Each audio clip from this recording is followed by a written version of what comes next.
Состанок со комисијата што вршеше вонреден надзор во затворот и посета на Идризово.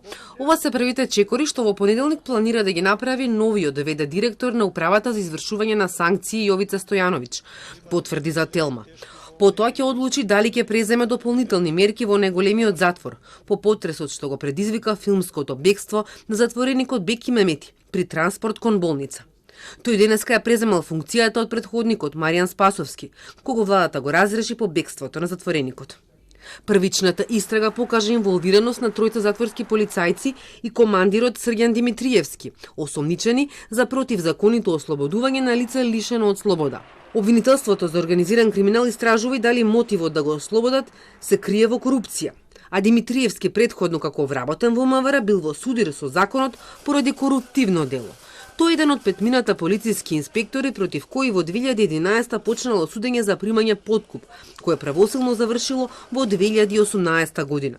Според пресудата, на Скопјанец му побарале 2500 евра за да не му поведат кривична постапка. Ова му било соопштено во полициска станица Битпазар, каде оштетениот бил повикан на сослушување од Димитриевски и неговиот колега.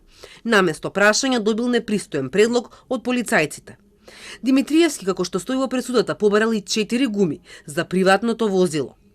Откако во 2 наврати Скопјанецот им дал вкупно околу 2000 евра на двајцата полицајци, за да ги добијат и останатите пари и гумите, им помогнале тројца колеги од аеродром.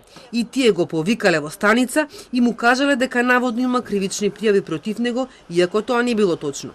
Но за да не ги процесуираат, ќе требало да си го подмири долгот кон нивните колеги од Битпазар. Ова му било кажано на оштетениот, стои во пресудата. По ова тој пријавил во полиција и тие биле приведени. Апелација еднаш ја укинала пресудата, а вториот пат во мај 2018 условните казни станале правосилни. Оваа пресуда за Димитриевски не била пречка тој во февруари 2019 да биде вработен во затворот Идризово, затоа што од него не се ни барало да достави документ за неосудуваност, туку само документ дека не му изречена казна, забрана за вршење дејност или професија.